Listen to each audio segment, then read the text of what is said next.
네, 오늘 하나님 말씀 사도행전 23장 11절에서 16절 말씀.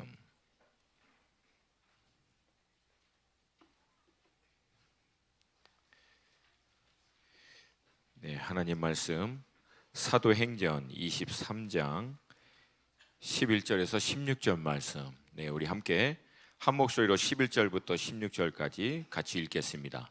시작. 그날 밤에 주께서 바울 곁에 서서 이르시되 담대하라. 내가 예루살렘에서 나의 일을 증언한 것 같이 로마에서도 증언하여라 하리라 하시니라.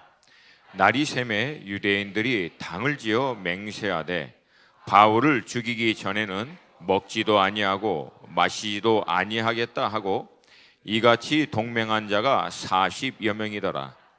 대제사장들과 장로들에게 가서 말하되 우리가 바울을 죽이기 전에는 아무것도 먹지 않기로 굳게 맹세하였으니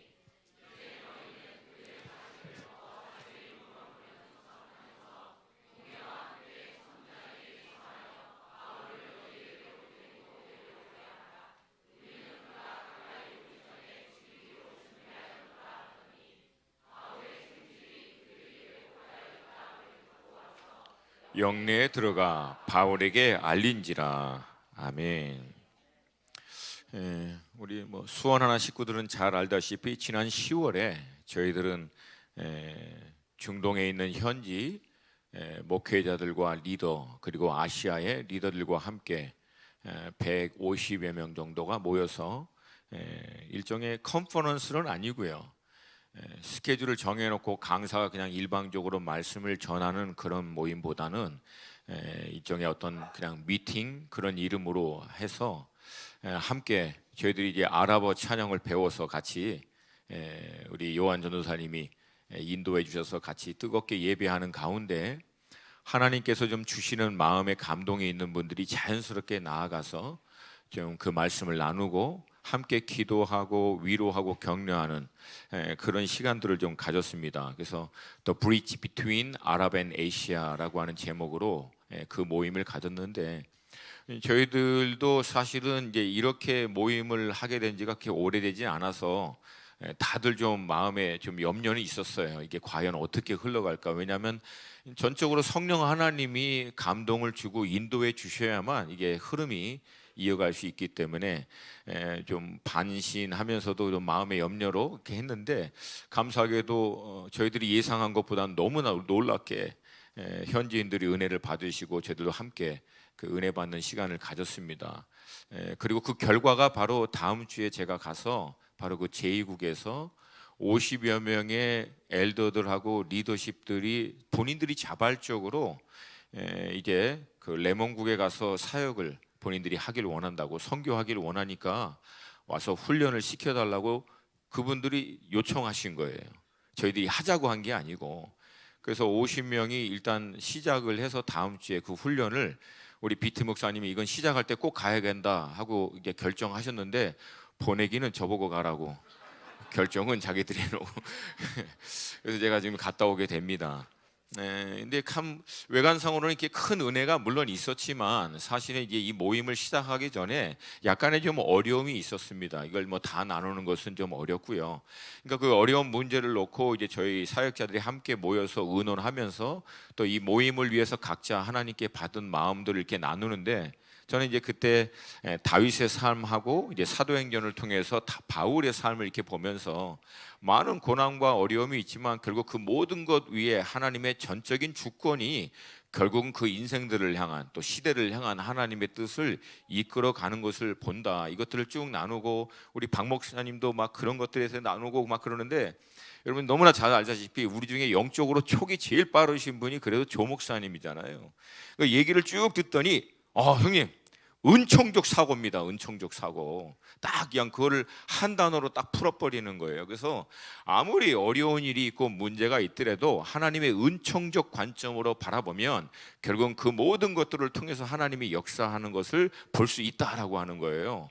이걸 딱 얘기하니까 우리들도 막 박 목사님 흥분해서 맞아, 내가 그 얘기 하려고 그런 거야 막 그러고 있고, 뭐 저도 아니 아까 다윗 그거 바울 다 그 얘기하게, 이제 우리 형님은 막 옆에서 꺽꺽 웃으시면서 결국 이제 이 얘기를 딱 하면서 모임 시작 전에 저희 안에 있는 그 불편했던 이 모든 마음, 어려움들이 한 방에 팡 뚫려버리는 것을 경험하게 됩니다.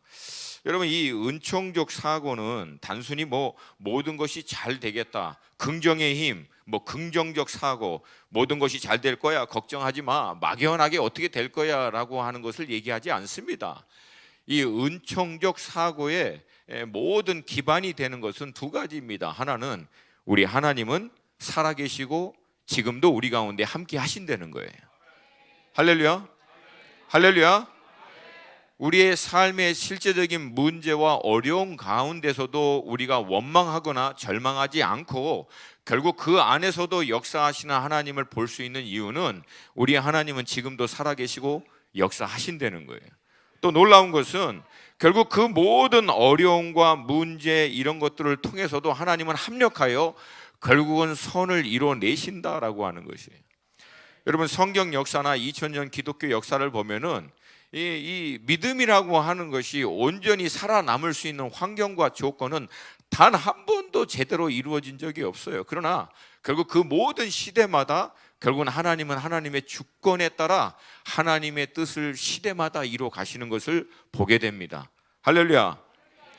여러분, 이 은총적 사고를 가장 잘 대표적으로 보여주신 분이 사도 바울입니다.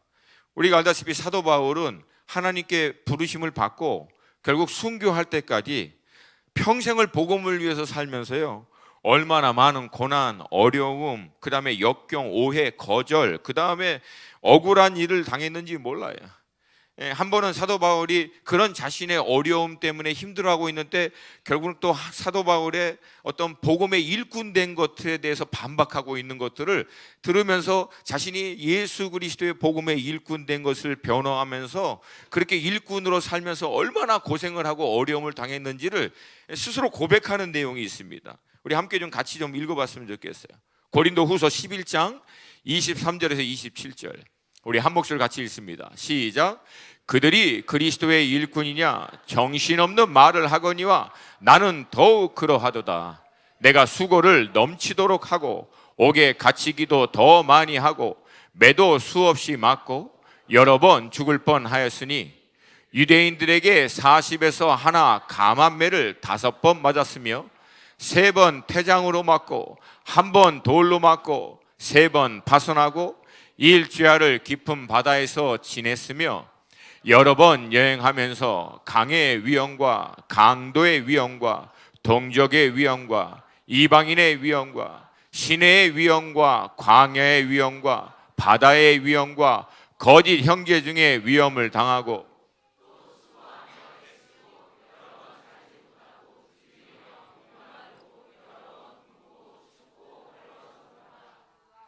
아멘. 이거 읽으면 복음 때문에 고생한다는 얘기 못 하겠죠. 여러분, 이런 고난을 당했으면서도요, 나중에는 그 고난 가운데 로마의 감옥에 감금당한 상태에 당시 본격적인 핍박으로 인하여 힘들어하고 있는 교회들을 향해서 감옥 안에 있는 사도 바울이 교회 밖에 있는 빌립보 성도들을 향해서 얘기합니다. 주 안에서 항상 기뻐하라. 내가 다시 말하노니 기뻐하라. 여러분, 우리 좌우에 계신 분하고 선포하시겠습니다. 주 안에서 기뻐하십시오.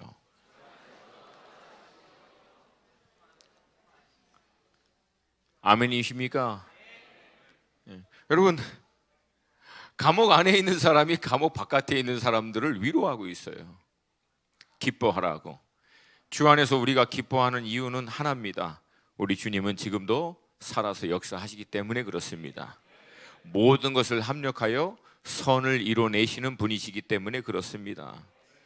우리가 알고 있는 대로 이 바울은요, 길리기아 다소라고 하는 성읍에서 태어난 사람입니다. 학자들만의 의견이 좀 분분하지만 사도 바울의 나이를 대략 AD 1년, 여러분이 가장 쉽게 이해하는 것은 예수님과 비슷한 시대에 태어난 인물로 보시면 됩니다. 그는 성경을 통해서 보면은 베냐민 지파 사람이고요, 히브리인 중에 히브리인이라고 고백을 하고 바리새파 사람으로서 율법의 열심으로는 어느 누구에게도 뒤지지 않는다라고 스스로가 고백을 합니다. 당시 가장 잘 알려져 있는 율법 학자인 가말리엘 문화에서 사사를 받은 율법의 전통에 있어서 가장 뛰어난 인물이라고 볼 수 있습니다.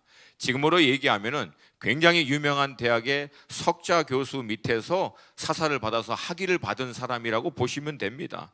그리고 동시에 사도 바울은 로마 시민권입니다. 사도 바울이 이 많은 소요 사태에서 천부장이 동원해서 수백 명의 군사가 사도 바울을 안전하게 이송시키는 이유는 딱 하나입니다. 그가 로마 시민이기 때문에 그래요. 로마 시민이 당시에 받고 있는 엄청난 혜택은 지금 어떤 나라의 시민도 받을 수 없는 그 정도의 수준입니다. 그리고 사도 바울은 텐트 만드는 일을 전문적으로 했던 사람이고, 또 새롭게 일어난 이 예수교에 대해서, 특별히 우리가 믿고 있는 이 예수 그리스도의 교회에 대한 이 반감이 아주 뛰어났던 사람입니다. 왜? 자기가 믿고 있는 이 주데이즘, 유대주의적인 관점에서 볼 때는 이건 완전히 이단이기 때문에 청년의 나이 때 스데반 집사가 순교할 때 많은 사람들의 옷을 지키고 스데반 집사의 순교에 그를 처형시키는 일에 참여할 정도로 열심히 있는 사람이고, 여러분 그 사건을 보고 난 다음에 사실은 사도 바울이 더 열을 받습니다. 어떻게 죽어가는데도 저렇게 하나님을 모독하는 말을 할 수 있을까? 그래서 사도 바울이 대제사장들에게 쫓아가서 공문을 받아가지고 다메섹까지도 가서 그리스도인들을 핍박하러 달려갑니다. 근데 결국 그 다메섹 선상에서 예수 그리스도를 인격적으로 만납니다. 할렐루야, 할렐루야. 그리고 하나님이 예비하신 아나니아를 통해서 하나님은 사도 바울을 향한 그의 인생의 소명, 부르심, 콜링, 이것을 주십니다. 이 사람은 내 이름을 위하여 이방인과 임금들과 이스라엘 자손들에게 전하기 위하여 택한 나의 그릇이라. 그가 내 이름을 위하여 얼마나 고난을 받아야 할 것을 내가 그에게 보이리라 하시니. 그리고 사도 바울 평생에 그 인생을 향한 하나님의 부르심을 주신 거예요. 그러니까 여러분, 사도 바울의 케이스는 약간 좀 독특한 면이 있는데, 그것은 구원과 소명을 한꺼번에 받습니다. 많은 경우 우리가 예수 그리스도의 복음을 이제 믿음으로 말미암아 구원을 받으면 이제 교회 안에서 믿는 성도로서 성장하다가 주님과의 깊은 교제 안에서 결국은 자기 인생을 향한 소명을 발견하게 됩니다. 할렐루야. 근데 사도 바울은 이것을 한꺼번에 경험한 거예요. 그러니까 여러분, 사도 바울이 예수를 만나면서 새로운 소망, 이전에 율법을 통하여 의를 이루려고 하는 것이 아니라 이제 하나님의 나라를 은혜로 받는 놀라운 산 소망을 경험합니다. 이것을 다른 말로 하면 비전이라 그래요. 그러니까 하나님의 나라에 대한 비전을 받고요, 이 비전을 이루기 위한 사명을 자동적으로 받습니다. 하나님의 은혜의 복음을 증거하는 사명. 근데 특별히 사도 바울은 이 사명을 감당할 수 있는 구체적인 역할과 대상을 이 당시에 함께 받습니다. 그것은 이방인과 임금들과 많은 유대인들에게 내 증인이 될 것이다 라고 하는 구체적인 부르심을 받습니다.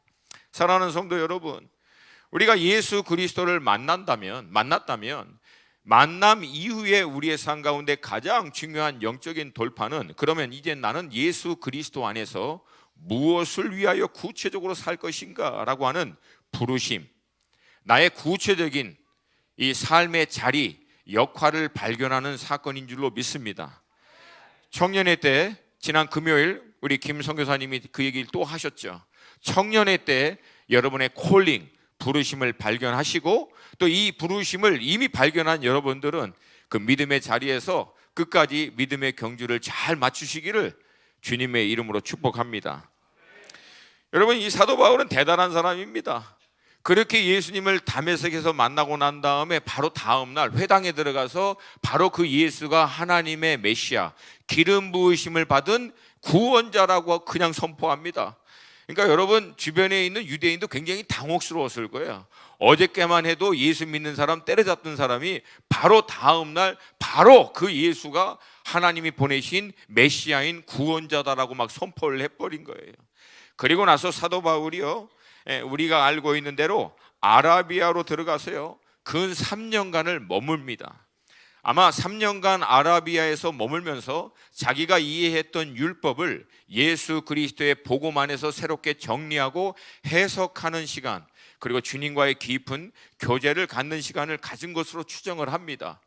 그리고 난 다음에 다시금 다소에 들렸다가 예루살렘에 들어서 결국은 바나바에 의해서 처음 제자들과 성도들에게 소개를 받습니다. 그리고 자신의 고향인 이 다소로 돌아가서 하나님의 구체적인 인도하심이 있을 때까지 머뭅니다.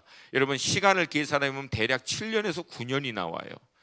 여러분 그 어마어마한 열정을 갖고 있는 그 사람이 자기 고향에서 7년에서 9년을 아무것도 안 하고 하나님의 인도하심이 구체적으로 있을 때까지 그냥 머문 거예요.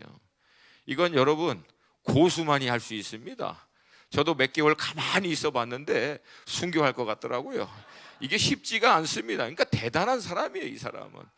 그때 바로 안디옥 교회에서 어마어마한 복음의 부흥이 일어난 소식을 듣고 예루살렘 교회가 바나바를 파송을 했더니 바나바가 안디옥 교회를 막상 가보니까 이건 혼자가 감당이 안 돼서 그때 바나바가 바로 다소에 가서 이 바울을 불러서 두 사람이 공동 담임으로 안디옥 교회를 사역을 시작함으로 제자들이 처음 그리스도인이다라고 하는 이름을 받습니다. 근데 이 사람들이 기도하는 가운데 성령의 음성을 듣고 바울과 바나바를 따로 세워서 세계 선교를 처음 시작하는 일들을 합니다. 그렇게 첫 번째, 두 번째, 세 번째 선교를 마치고 이제 사역이 거의 끝나갈 때쯤 예루살렘으로 향하고 있는데 여러 경로를 통해서 사도 바울에게 경고가 옵니다. 예루살렘에 가면 큰 환난과 결박이 기다린다는 얘기를 받습니다. 이게 뭐 한두 명이 하는 얘기가 아니라 예언을 하고 은사를 가진 여러 사람들이 그 얘기를 하니까 다들 말리는 거예요. 근데 이때 사도 바울이 이 말리는 것들을 만류하고도 반드시 본인이 예루살렘에도 가고 로마에도 복음을 증거해야 될 것을 선포하면서 일종의 본인의 사명 선언문을 믿음으로 선포합니다. 여러분 그 말씀이 사도행전 20장 22절에서 24절에 나옵니다. 우리 함께 한 목소리로 같이 읽겠습니다. 시작. 보라 이제 나는 성령에 매여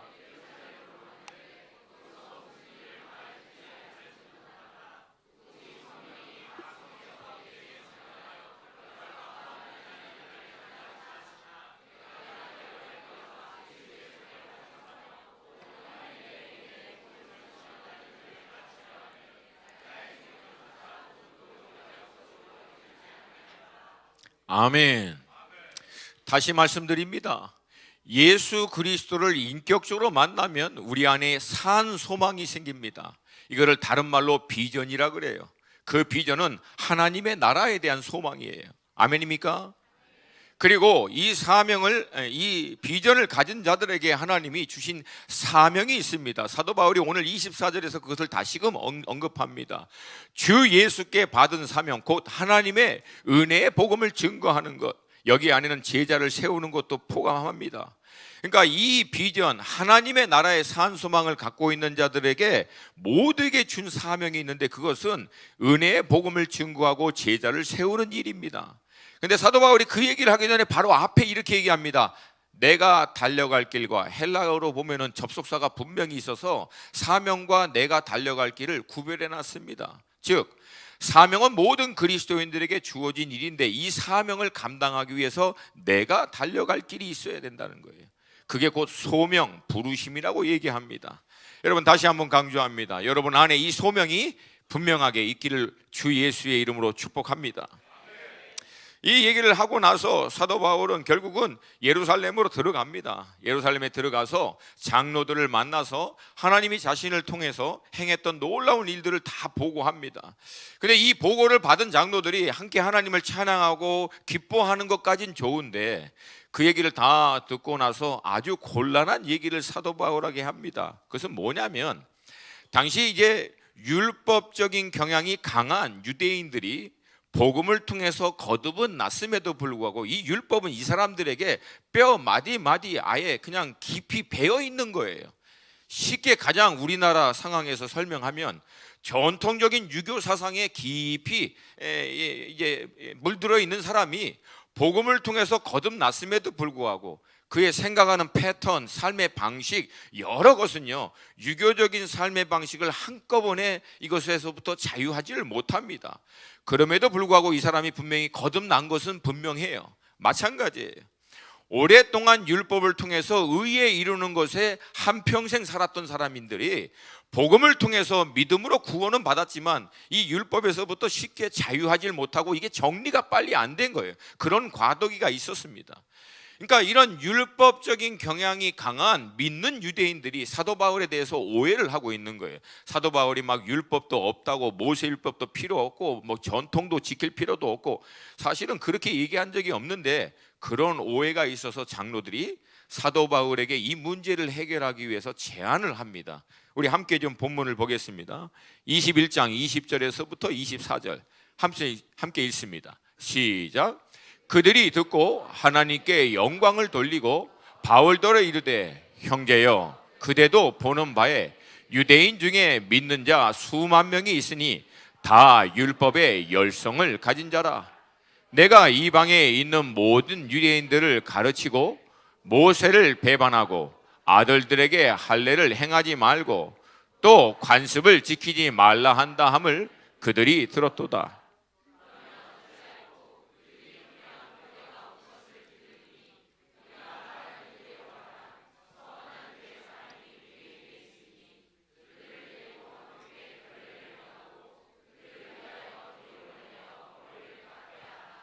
그러면 모든 사람이 그대에 대하여 들은 것이 사실이 아니고 그대도 율법을 지켜 행하는 줄로 알 것이라.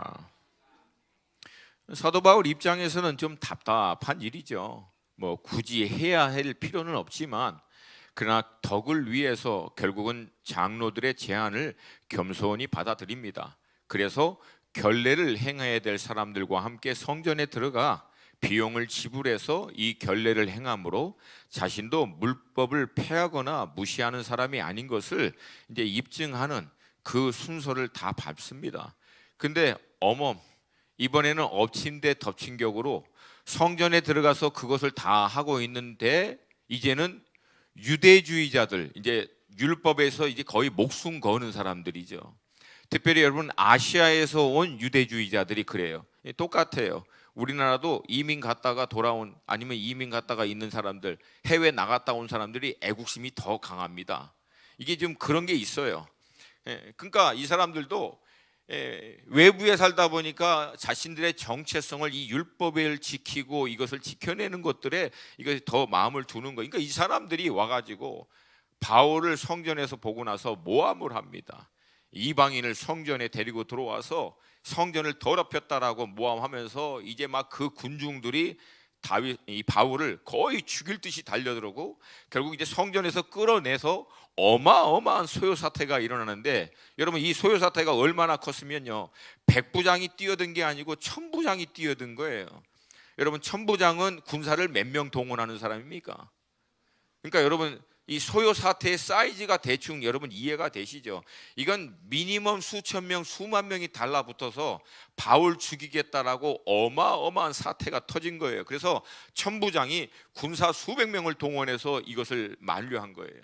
그리고 나서 잠깐 감옥에 갇히고 천부장이 이제 제안을 해서 대제사장과 함께 공회를 엽니다. 그래서 바울로 하여금 이게 왜 이 문제가 터졌는지에 대해서 스스로 변론하게 해요.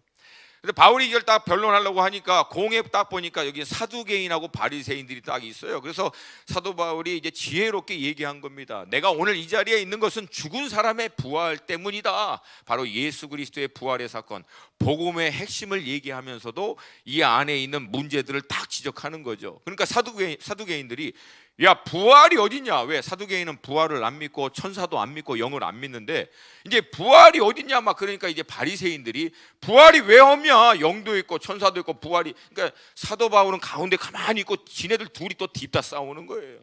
그러니까 이게 너무 또 큰 싸움이 되니까 결국 천부장이 끄집어내서 결국 감옥 안에 잠깐 두고 있는 상태에 오늘 본문에 주님이 사도 바울을 찾아오신 거예요.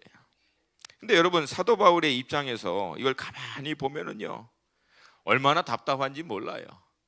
믿지 않는 이방인들에게 복음을 증거하다가 핍박을 받는 것은 어떻게 보면은 간증거리고 훈장이 될 수도 있죠. 근데 사도 바울이 사역을 하는 평생 동안 마음이 아팠던 것은 첫 번째, 자기는 복음을 증거하면서 수많은 이방인 사람들을 주님께 인도하고 있는데 정작 자기 민족인 유대인들은, 특별히 이 율법적인 이것이 강한 이 주대이즘, 유대주의자들은 아무리 얘기해도 돌아오지 않고 핍박을 하는 거예요. 그러니까 핍박 받으면서도 마음이 아픈 거예요.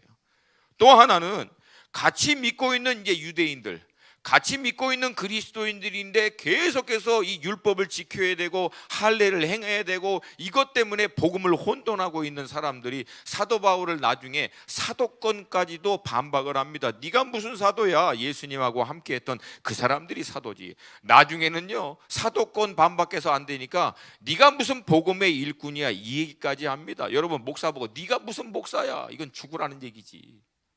여러분, 그런 심한 모욕을 받고요, 나중에는 자기가 개척한 교회에서부터 리더십을 인정받지 못하고 쫓겨나는 수모와 멸시까지도 다 당합니다.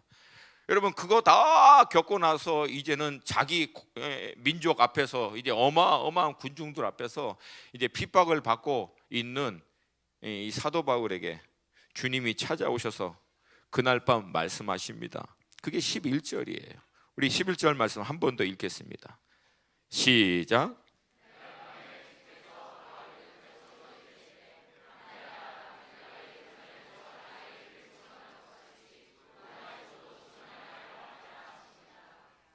아멘. 여러분, 저는 하나님의 말씀을 뭉뚱거리거나 애매모호하게 해석하는 것을 거부합니다. 물론 그렇다고 해서 하나님의 모든 말씀을 우리의 이성과 논리로 다 분석하고 해석할 수 있다, 그것도 굉장히 위험하다라고 봅니다. 그러나 분명한 것은 모든 하나님의 말씀에는 분명한 하나님의 의도와 메시지가 있는 줄로 믿습니다. 오늘 여러분 본문을 보시면요, 이렇게 얘기합니다.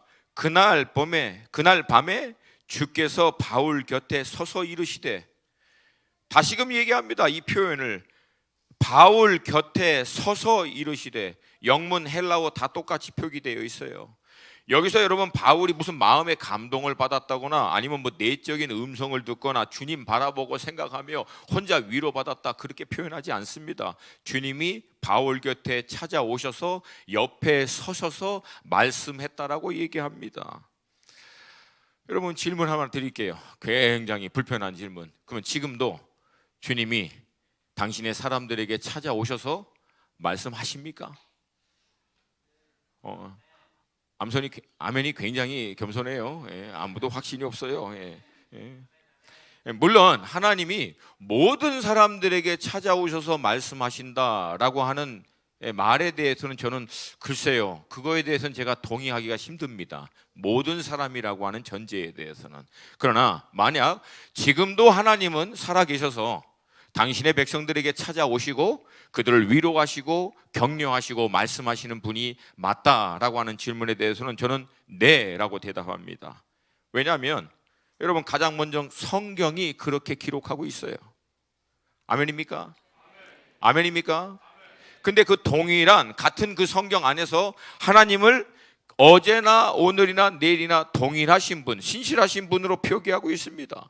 하나님이 어제는 했는데 오늘 안 해, 오늘을 했는데 내일 안 해. 그러면 여러분, 이것은 흔히 얘기하는 하나님의 신실함, 한결같음에 대한 신학적인 것을 반박하는 얘기하고 똑같은 얘기예요. 여러분, 하나님이 어제 하셨으면 오늘도 하실 줄로 믿습니다. 어제 찾아오신 하나님이 오늘 갑자기 안 찾아올 이유가 없잖아요. 뭐 중간에 너무 힘들어서 지친 것도 아니시고. 아멘입니까? 근데 어떤 분은 이렇게 얘기해요. 목사님, 구약 때나 신약 때는 하나님의 특별 계시, 완전한 계시인 성경의 말씀이 없기 때문에 찾아오신 거지. 지금은 하나님이 어떤 뜻을 갖고 우리를 얼마나 사랑하시고 어떤 계획을 갖고 계시는지 이 성경이라고 하는 특별 계시를 통하여 완전하게 우리에게 말씀해 주셨기 때문에 지금은 그렇게 하나님이 찾아오거나 그렇게 하시는 일이 없습니다. 근데 여러분, 저는 이 주장이 더 황당해요. 여러분, 이 주장은 마치 어떻게 저한테 들리냐면, 제가 누군가를 너무나 사랑해서 제 마음을, 그리고 그를 얼마나 사랑하는지를 장문의 편지를 통해서 이제 그 사랑하는 마음과 그 어떤 그 사랑하는 이에 대한 저의 마음의 계획들, 소원들을 쭉 써서 이제 보내고 난 다음에 마치 이렇게 얘기하는 거하고 똑같아요. 내가 너를 얼마나 마음으로 사랑하고 너를 향해서 얼마나 놀라운 계획을 갖고 있고 내가 어떤 사람인지를 다 이 편지에다 썼으니까 이제부터는 네가 나를 직접 만날 필요가 없다. 이 편지를 읽어라. 이 편지를 주야로 묵상하면 네가 나에 대해서 충분히 알 거니까 행여나 내가 직접 너를 찾아와서 만나거나 너랑 교제할 거라고 기대하지 않았으면 좋겠다 라고 얘기하는 거하고 똑같아요.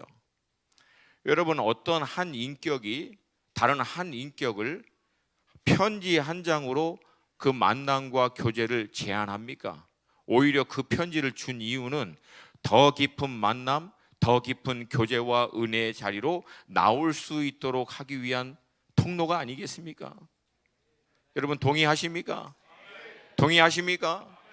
그래서 여러분, 하나님은 지금도 당신의 자녀들에게 찾아오셔서 말씀하시는 분이신 줄로 믿습니다. 두 번째 이유가 있어요. 왜?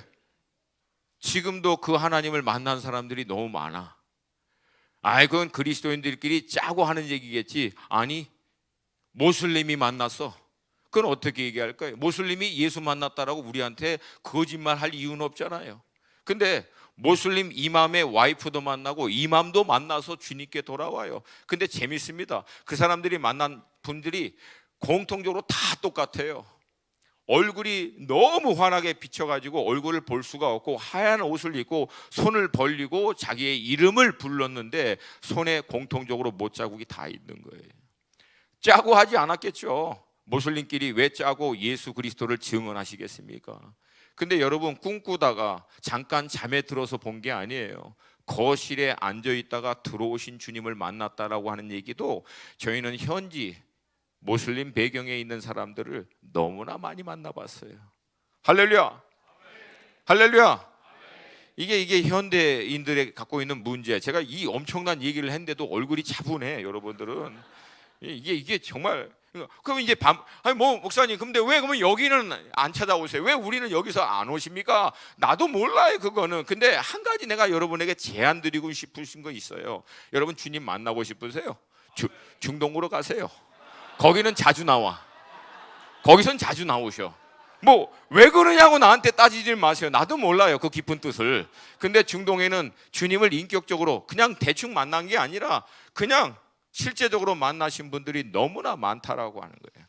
이번에도 그분을 우리가 가서 만났어요. 지난 10월에도. 그래서 그분이 주님께 돌아왔다는 거예요. 누군지 몰라. 근데 나중에 크리스찬들을 통해서 바로 그분이 예수님이십니다 라고 하는 얘기를 듣고 그분이 10년 전 저를 치유해 주셨습니다. 그분을 너무나 알고 싶었는데 나중에 그분이 그렇게 얘기하는 거예요. 왜 이제 오셨어요? 왜 이제 오셨어요? 할렐루야, 할렐루야. 여러분, 주님은 지금도 당신의 사람들에게 오셔서 말씀하시는 분이신 줄로 믿습니다. 물론 모든 사람들에게 다 오셔서 말씀하시는 게 아니기 때문에 여러분 겸손하게 포기하시겠습니까?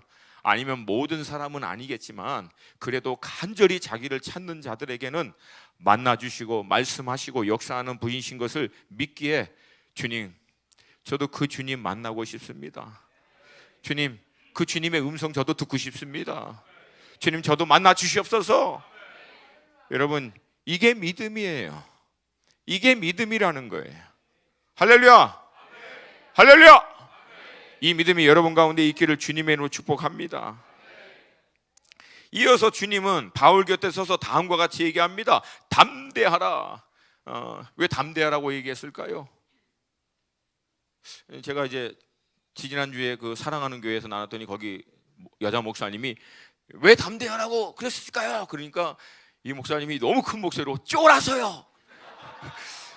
굉장히 곱게 생기신 분이시고 굉장히 세련된 분이신데 너무 당혹스러운 이제 우리의 언어를 사용하셔서 제가 약간 좀 마찬가지입니다. 여러분, 사도 바울이 기아무리 길고 날고 평생을 복음을 위해서 수없이 고난을 당하고 죽을 고비를 다 넘겨도 여러분, 사람은 똑같은 게 있어요. 그 상황에 또 들어가면 또 두려워해요. 동의하십니까? 동의하십니까? 그러니까 우리는 뭐 담대함을 여기다 쌓아두고 일정한 시간대마다 꺼내서 쓰는 게 아니에요. 늘 새로운 환경에 새로운 위기와 문제가 있으면 두려워하고 떨고 불안해하는 게 우리의 모습이에요. 아멘. 근데 그런 우리에게 주님이 찾아오셔서 얘기하시는 줄로 믿습니다. 사도 바울도 마찬가지예요. 담대하라고 얘기합니다. 주님이 위로하시는 거죠. 근데 여러분, 여기서 주님이 사도 바울에게 담대할 수 있는 이유를 다음과 같이 얘기합니다. 내가 예루살렘에서 나의 일을 증언한 것 같이 로마에서도 증언하여야 하리라. 자, 그러면 질문 드릴게요. 사도 바울이 예루살렘에서 순교했겠습니까? 안 했겠습니까? 너무 어려워요.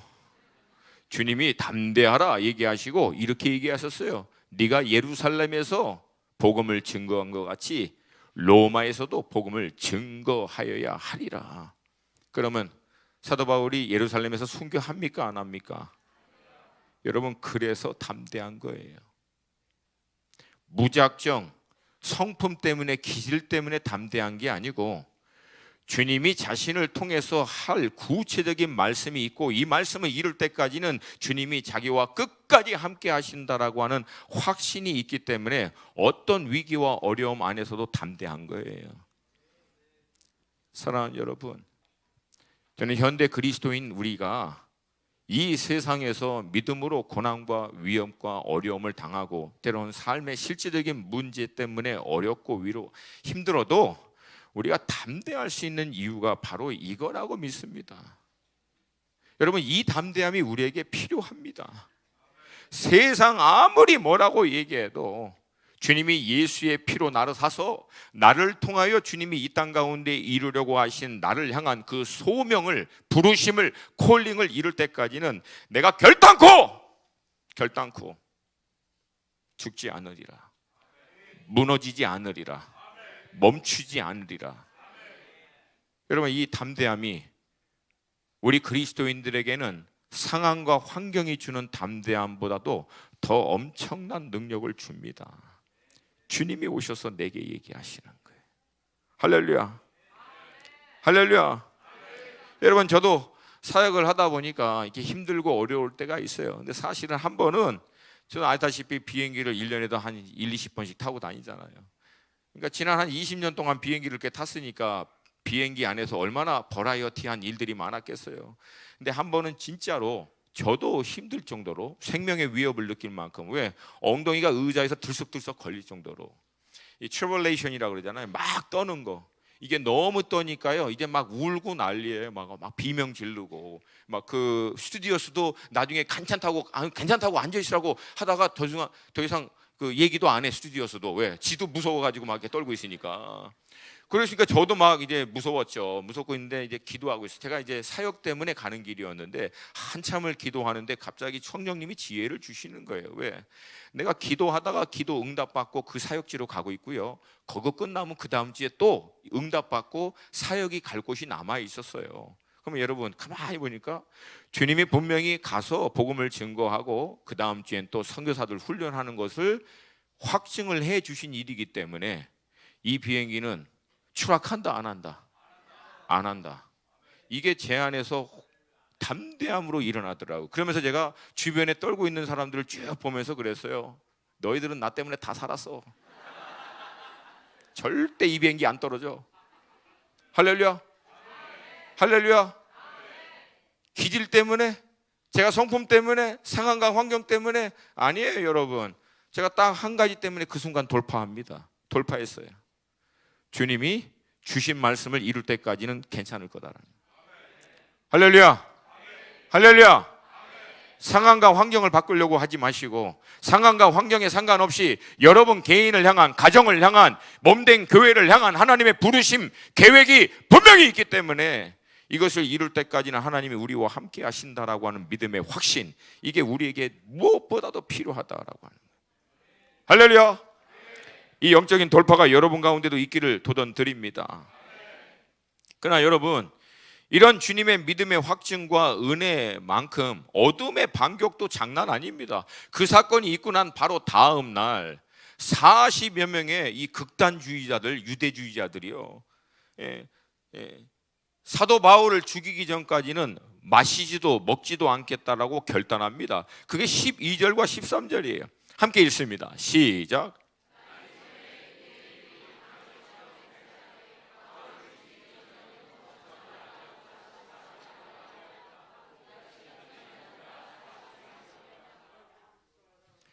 그러니까 이게 전문 용어로 지금 상황이 장난이 아닌 거예요. 여러분, 이 40명이 아예 먹지 않고 마시지도 않고 사도 바울을 죽이겠다라고 결단을 했는데, 결단하고 끝나지 않습니다. 구체적으로 어떻게 죽일지를 계획하고 대제사장에게 통보합니다. 사도 바울을 더 자세히 조사하는 것처럼 해서 데리고 와라. 중간에 우리가 매복했다가 사도 바울을 제거하겠다. 여러분, 이거 아주 철저하게 준비합니다. 근데 감사하게도 하나님은 늘 그 모든 것 위에 있으시다는 거예요. 할렐루야. 그래서 바울의 생질이 이 소식을 딱 듣습니다. 그리고 나서 바울에게 통보하자 천부장이 이 얘기를 듣고 그날 밤에 가이사라로 수백 명의 군사를 동원해서 바울을 이송시킵니다. 그렇게 이송하고 난 다음에 결국 바울은 예루살렘으로, 거기 가이사라에서 로마로 결국은 압송돼서 거기서 재판을 받습니다. 그러니까 저는 가끔가다 묵상하다가 재밌는 이제 생각도 해요. 아유, 그 40명 어떻게 됐을까? 바울이 무사히 살아서 로마까지 갔는데 얘네 아이고 굶어 죽었겠네.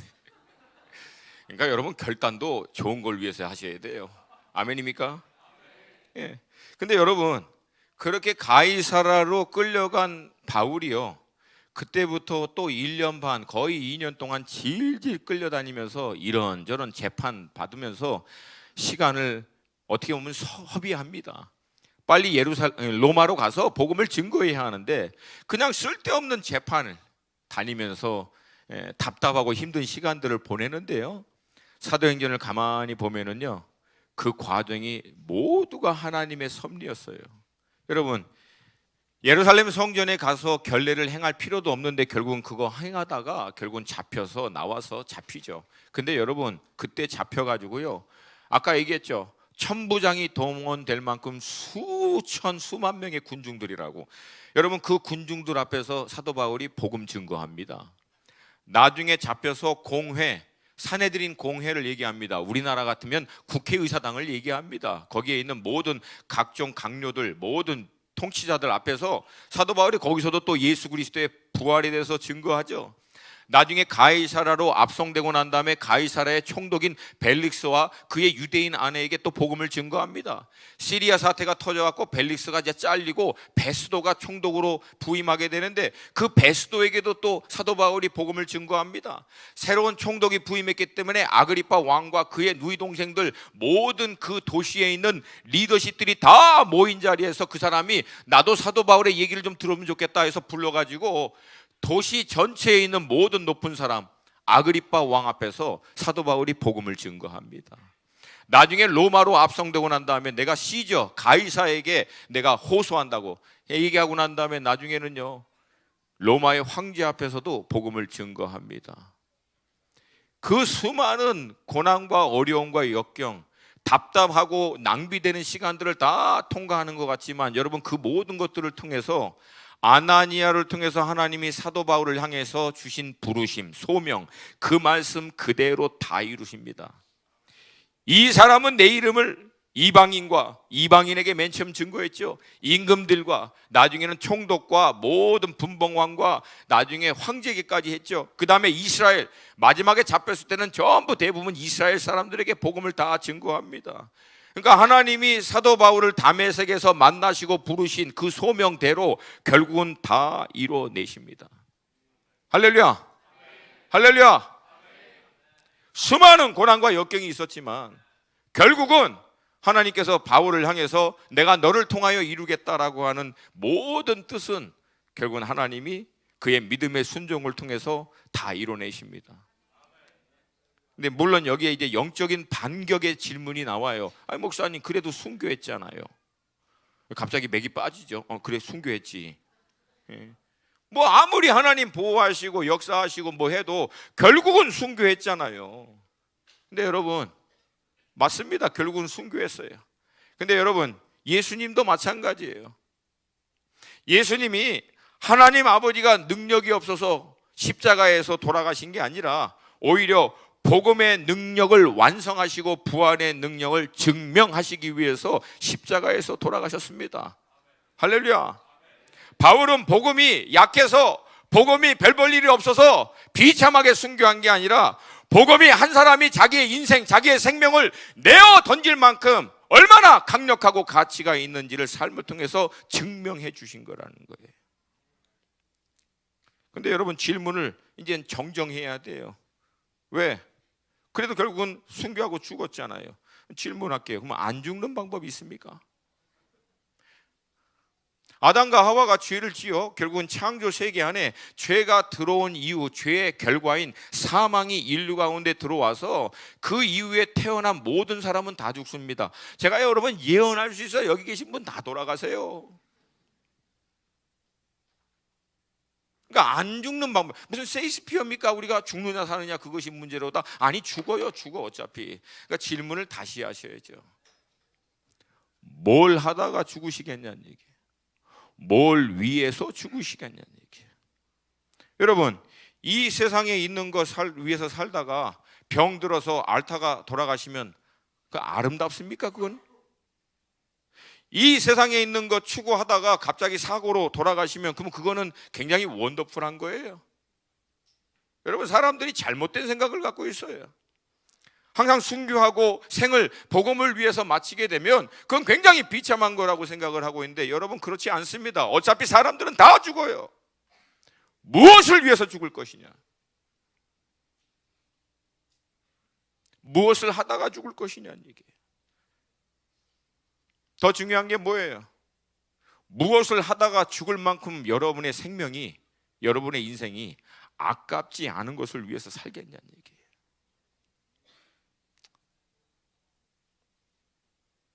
여러분 다메섹 위에서 주님 만나서 평생을 복음을 위해서 살다가 결국은 1차, 2차 로마 감옥에 갇혀서 이제 거의 본인이 주님의 부르심을 받을 것을 알고 난 다음 사도 바울이 이렇게 고백합니다.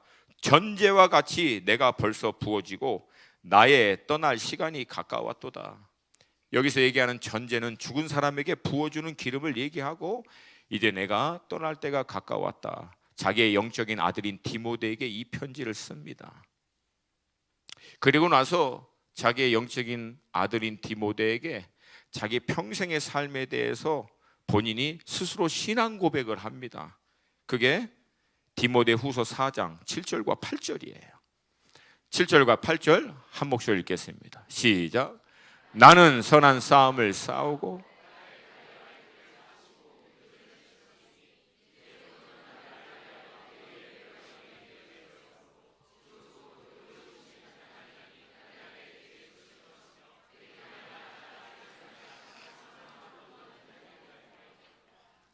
아멘. 4장 7절을 보면 사도 바울이 의도적으로 세 가지를 분명히 나눠서 얘기했습니다. 영어도 그렇고 헬라어도 접속사를 통해서 세 가지를 구분해 놨어요. 첫 번째, 선한 싸움을 싸우고, 두 번째, 나의 달려갈 길을 마치고, 세 번째, 믿음을 지켰으니. 여기서 얘기하는 선한 싸움, fight the good fight. 근데 다른 영문을 보면 struggle, 안에서 막 몸부림치는 것을 얘기합니다. 이것은 사도 바울이 평생의 그 부르심을 쫓아 복음을 위해서 살면서 본인이 겪었던 내적인 갈등, 아픔, 어려움, 배신, 거절감, 이것들을 끝까지 다 이겨내는 과정을 얘기합니다. 여러분 얘기했잖아요. 사도 바울과 같이 네가 무슨 사도냐고, 네가 무슨 복음의 일꾼이냐고, 당신이 어떻게 우리 교회의 리더냐고, 자기가 세운 교회에게 쫓겨당하면서 그 수모와 어려움을 다 겪는데요, 그거를 마지막도 계속 왜? 은총적 사고, 결국은 하나님께서 이 모든 것들을 통해서 하나님의 선을 이루어내실 것이다, 반드시 하나님은 하나님의 뜻을 이룰 것이다. 그리고 그렇게 힘들고 어려울 때마다 사도 바울에게 찾아오셔서 말씀하시고 위로하시는 하나님의 음성 때문에 이 내적인 갈등과 아픔을 그는 결국은 다 이겨냅니다. 그리고 나의 달려갈 길을 마치고 앞에서 얘기했던 사도행전에서 내가 달려갈 길, 본인의 소명. 여러분, 우리 한 사람 한 사람에게 우리가 달려가야 할 길이 있는 줄로 믿습니다. 결국 우리 한 사람 한 사람이 끝내야 될 길이 있는 줄로 믿습니다. 근데 여러분, 굿뉴스가 있어요. 그것은 뭐냐면 우리 한 사람 한 사람이 포기하거나 멈추지만 않으면 우리는 우리에게 주어진 이 길을 결국은 마치게 되어 있다라고 하는 거예요. 그러면 거기에는 모든 마치는 사람들에게는 우리 주님이 의의 면류관 또한 상금을 준비하시고 마음껏 부어주실 줄로 믿습니다. 그러니까 여기는 참여하는 사람들이 전부 다 메달 받는 거야. 참여하는 사람이 전부 다 면류관 받는 거예요. 할렐루야, 할렐루야. 그리고 마지막, 믿음을 지켰으니 뭐예요?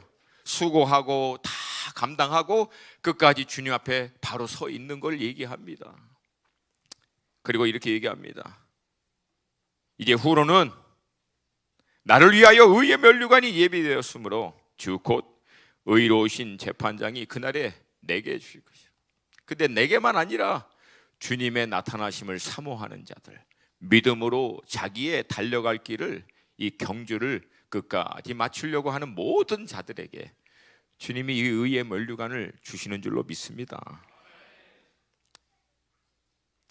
저는 개인적으로요, 이번 중동 10월 그 모임에 가기 전에 너무 힘들었어요. 사실은 8월에 미국 갔다가 돌아와서 일주일도 안 돼서 모로코 갔다가 돌아와서 일주일 안 돼서 호주 갔다가 일주일 안 돼서 돌아와서 다시금 또 이제 중동으로 또 나가려고 하는데, 거기 나가기 3일 전에 제가 스케줄을 이제 하여튼 좀 잘못 잡아가지고 3일 내내 집회를 한 거예요. 그래서 금요일 날 오후에 우리 아이들 픽업해서 같이 일산으로, 애들이 한 고아의 영이 잡혀가지고 제가 안 되겠다, 밥이라도 같이 먹어야겠다 해서 같이 갔어요. 같이 가서 거기다 이제 숙소 잡아놓고 일산에 이제 식구들 두고 저는 거기서 또 오살리 기도원 가서 중국 공동체 집회 섬기고 또 30-40분 운전하고 와서 일산에서 자고 다음날 아침에 조이풀 선교 훈련하고 저녁에 다시금 또 오살리 기도원 가서 집회하고 다시금 돌아와서 그날 저녁에 자고 다음날 주일날 파주까지 가서 온누리교회 청년 리더십 집회 인도하고 돌아와서 식구들 픽업해서 교회에 데려다주고 저는 수지설암 목자 교회 가서 선교 훈련하고 돌아와서 집에서 샤워하고 밥 먹고 이제 인천공항으로 가는 건데 너무 힘들다. 죽겠다.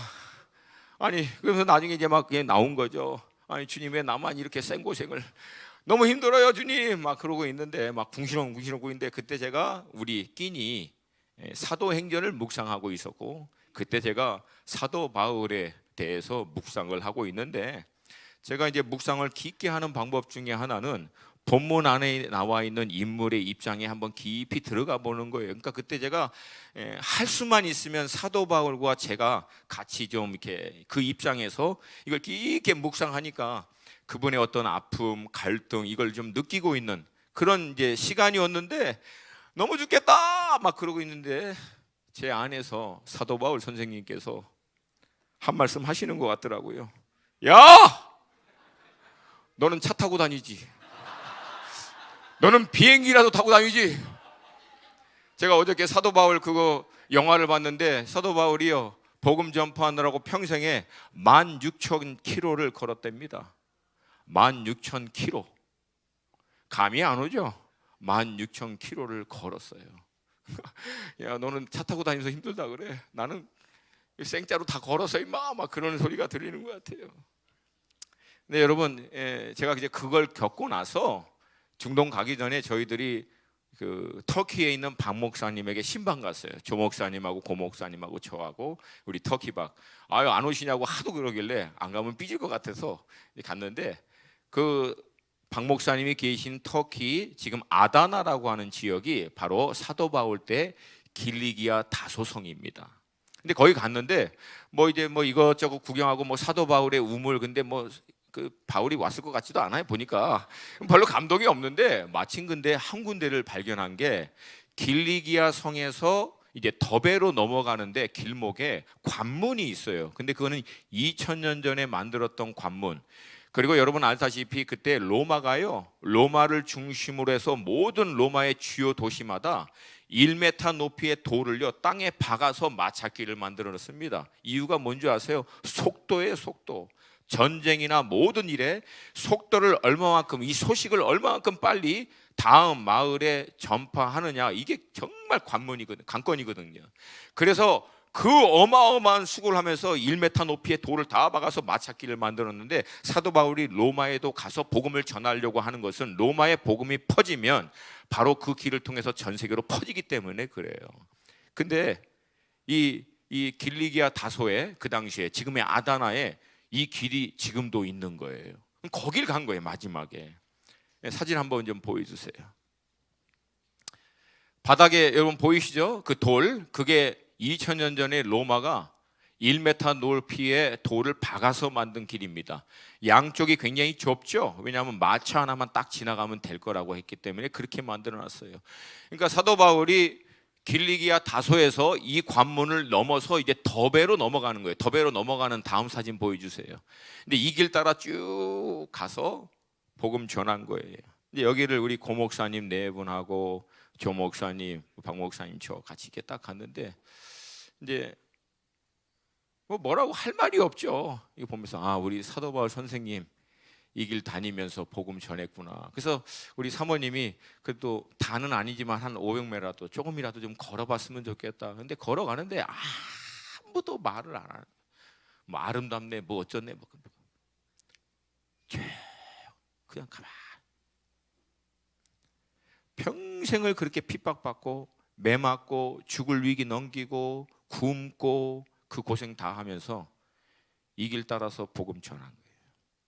그리고 평생을 그렇게 복음 전하고 난 다음에 마지막에 이렇게 얘기한 거야. 나는 나의 달려갈 길 다 마쳤다. 여러분, 이 고백이 여러분과 제 고백이 되기를 원합니다.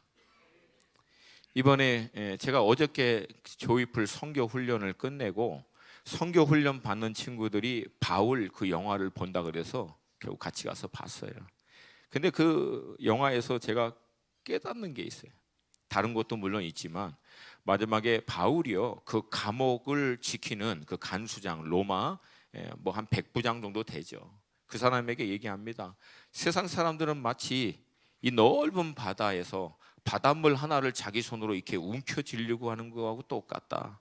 결국 손가락 사이로 바닷물은 다 빠져나가고 아무것도 없는 손으로 인생은 끝나게 된다. 근데 우리 그리스도인들은 바다를 소유하는 것과 같다. 아멘입니까? 우리 그리스도인들은 하나님의 나라라고 하는 도저히 설명이 될 수 없는 이 어마어마한 바다 전체를 유업으로 소유하는 자들이다. 너 왜 이렇게 고생하냐? 왜 이렇게 핍박받으면서 하냐라고 할 때 사도 바울이 그 얘기를 딱 합니다. 사랑하는 여러분, 손에 바닷물 움켜잡는 것처럼 어리석은 사람이 어디 있습니까? 바다로 뛰어 드시기를 도전드립니다. 할렐루야, 할렐루야. 특별히 하나님께서 우리 교회에게 주신 비전, 사명이 있어요. 그것은 중동에 몸을 세우고 아시아에 몸을 세워서 마지막 주님의 지상 대명령인 복음 전파를 땅끝까지 온전히 이루고 그 일을 우리의 다음 세대마저도 감당할 수 있도록 하기 위해서 선교와 다음 세대, 이거 두 가지 같이 붙들고 목숨 걸고 있는 거예요. 그래서 여러분, 이번에 이제 고 목사님이 다시금 기도 사역 가셨어요. 기도 사역만 가면 여러분들 막 이제 알아요. 이제 여기저기서 얘기하는 거, 꼭 윤 목사가 일을 저질러서 막 기도해야 한다 그러고. 근데 여러분, 제가 심심해서, 지금 제 스케줄 들었죠? 제가 심심해서 기도회 만들었겠습니까? 저도 자고 싶죠. 이유는 딱 하나예요. 하나님이 기름 부어 세우신 담임 목사님이 이 공동체와 앞으로 이 시대 가운데 해야 할 일들을 기도하는 가운데 받으면요, 오셔서 그것을 푸실 거예요. 근데 그것을 우리가 같이 영적으로 심적으로 공감하기 위해서는 우리도 그것을 받아낼 수 있는 준비를 미리 해야 한다라고 하는 거예요. 아멘입니까? 아멘입니까? 세상에서 탑 리더가 비전을 선포하면은요, 그 탑 리더의 비전을 말단에 있는 회사원까지도 자기의 비전으로 삼는데 2년 걸린답니다. 2년. 이건 통계학이에요. 그리고 그 비용은 어마어마한 비용, 수백억이 들어갑니다. 근데 여러분, 영적인 원리는 한 방에 이게 끝날 수가 있어요. 왜? 담임 목사님도 기도하는 가운데 성령의 음성을 통해서 받고, 우리도 기도하는 가운데 준비될 때, 선포될 때 우리가 그 비전을 우리의 것으로 취하게 될 줄로 믿습니다.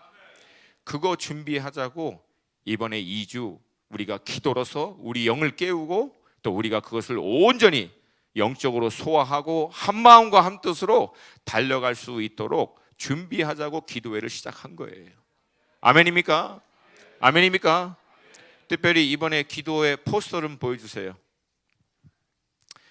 전의 사진 보여주세요. 다시 포스터 보여주세요. 전의 사진 다시 한번 보여주세요. 제가 지금 다시 포스터, 제가 지금 뭐 하고 있는지 아시죠? 근데 이제 포스터 만들라고 우리 원근 전도사님이 이제 열심히 만들었어요. 근데 내가 포스터를 보자마자 깜짝 놀랐어. 제가 이 사진 안 보여줬어요. 딱 봤는데 이건 내가 의도하는 거하고 똑같아. 그 길 달려가는 게. 전에 그림 다시. 그리고 제가 에스겔을 묵상하는데, 지금 우리 끼니 본문이 에스겔이잖아요. 여러분, 에스겔 1장부터 계속 나오는 말이 뭐예요? 내 생물, 내 바퀴, 영이 한 방향으로 행하되 돌아가지 않는다는 거예요. 돌아서지 않는 거. 이게 몇 번이고 거듭 반복됩니다. 그래서 제가 노 터닝 백이라고 얘기하는 거예요. 무엇을 위해서? 주의 성령께서 우리를 인도하시는 방향을 향해서 달려가되 돌아서지 말자는 거예요. 끝까지 달려가자는 거예요. 왜? 이게 우리 공동체를 향한 하나님이 우리에게 주신 레이스, 우리가 달려갈 길임을 믿습니다. 하나님의 몸된 교회를 통해서 주신 이 믿음의 경주를 달려가는데 힘들 수 있어요, 여러분. 내가 먹고 사는 거 힘든데 어떻게 난민 돌봅니까? 지금 나 당장도 힘들고 어려운데 어떻게 일을 합니까? 목사님, 마음은 원하는데 따라가지가 않아요. 다들 이유가 있어요. 어려움이 있어요. 여러분, 저도 이거 하면서 힘들고 어려운 거 이유 되려면은 수십 가지 될 수도 있어요. 그러나 여러분, 그 모든 이유와 어려운 가운데서도 결국은 우리는 선택하셔야 돼요. 끝까지 달려갈 것인가 말 것인가, 중도에 멈출 것인가, 아니면 돌아서 버릴 것인가. 결국은 여러분, 우리는 어떤 일을 하든 우리가 달려간 길의 끝에는 결과가 있는 줄로 믿습니다. 저는 저 길 끝에 주님이 의의 면류관 들고 우리 기다린 줄라고 믿습니다. 저 길 끝에 하나님의 나라가 모든 민족과 열방과 방언과 족속 가운데 임하는 하나님의 놀라운 비전이 이루어지는 것이 저 끝에 있다고 믿습니다. 여러분, 이 일에 우리 성도님 한 마음과 한 뜻으로 동참하여 주시기를 주님의 이름으로 도전드립니다. 도전드립니다. 도전드립니다. 그래서 여러분, 이 땅에 남은 삶, 모세가 고백한 것 같이 70, 80인데 내 인생 다 끝날 때 나는 다른 믿음의 사람들에게 내 인생을 뭐라고 고백할 수 있을까? 내 삶을 뭐라고 저들에게 한 문장으로 고백할 수 있을까? 여러분, 이건 늘 생각하시면서 믿음의 경주를 감당할 수 있는 여러분과 제가 되시기를 주님의 이름으로 축복합니다. 우리 함께 자리에서 좀 일어나시겠습니다.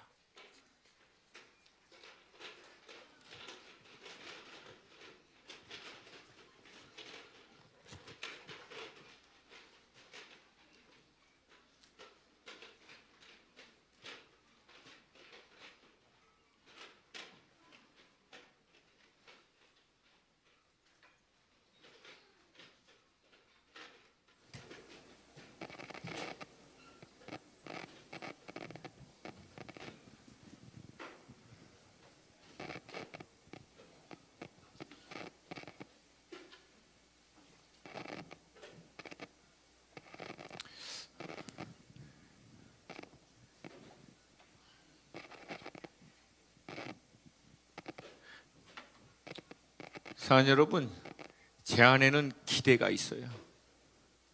하나님이 우리의 이 작은 겨자씨만한 순종을 통해서 얼마나 놀라운 일을 결국은 이뤄내실까, 이거에 대한 기대가 있어요. 할렐루야, 할렐루야. 이걸 통해서 주님이 행하실 일을 저 믿음으로 꿈꾸고 바라보고 소망합니다. 그리고 여러분, 저도 이제 50입니다. 우리 집안 내력상 보면은 제가 장수할 것 같진 않고 한 20년, 주님이 특별히 은혜 주시면 30년, 이제 30년만 더 달려가면 25세 때 주님께 올인하고 25년 달려왔으니까 앞으로 25년만 더 달리면 돼. 이제 중간 해프타임, 할렐루야, 해프타임. 25년만 더 달리면 돼요. 그리고 그렇게 끝나고 난 다음에 우리 주님이 참 잘하였도다 착하고 충성된 종아, 내가 적은 일에 충성하였기에 내게 많은 것으로 맡기리니 내 주인의 즐거움에 참여할지어다.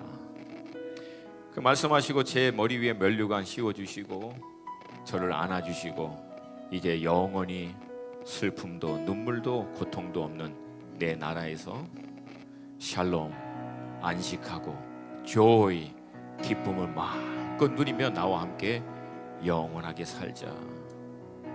여러분, 저 그거 바라보고 있습니다. 그거 위해서 저는 저의 부르심 얘기했잖아요. 저는 목사인데 목회 안 해요. 선교사인데 선교 현지에 있지 않습니다. 이 두 가지 일을 왔다 갔다 하면서 지금도 계속 사역을 하는 거예요. 교회 깨워서 선교 동원하고 교회 선교 훈련 시키고 훈련 후배생들 훈련시켜서 열방으로 보내고 난 다음에 그들 찾아가면서 격려하고 위로하고, 이게 제 부르심이에요. 그러다 보니까 하도 다니고 힘들고 어려우니까 우리 애들도 힘들어할 때도 있고 저도 몸이 힘들 때도 있어요. 그러나 이게 제 부르심이에요. 여러분 한 분 한 분에게도 각자의 부르심이 있을 줄로 믿습니다. 비즈니스 하시는 분, 여러분 이거 꿈꾸시면서 제발 비즈니스 하세요. 직장 다니시고 사업장에 있는, 아니면 가정 가운데 있고 학생이고 청년인 여러분, 이거 꿈꾸시면서 여러분의 자리를 믿음으로 감당하시기를 도전드립니다. 각자의 분명한 역할과 자리, 위치는 다 틀리지만 주를 향한 열정, 주를 향한 우리의 마음은 하나로 모아져야 될 줄로 믿습니다. 그래서 하나님이 우리를 한 몸으로 불러주셨기 때문에 이 몸된 교회에게 허락하신 이 비전을 향해서 우리 모두가 함께 나아갈 수 있기를 원합니다. 하나님, 우리의 마음을 새롭게 하여 주시옵소서. 우리 안에 주를 향한 거룩한 불을 부어 주시옵소서. 이 믿음의 경주를 우리가 끝까지 온전히 달려가게 하여 주시옵시고 돌아서지 않게 하여 주시옵소서.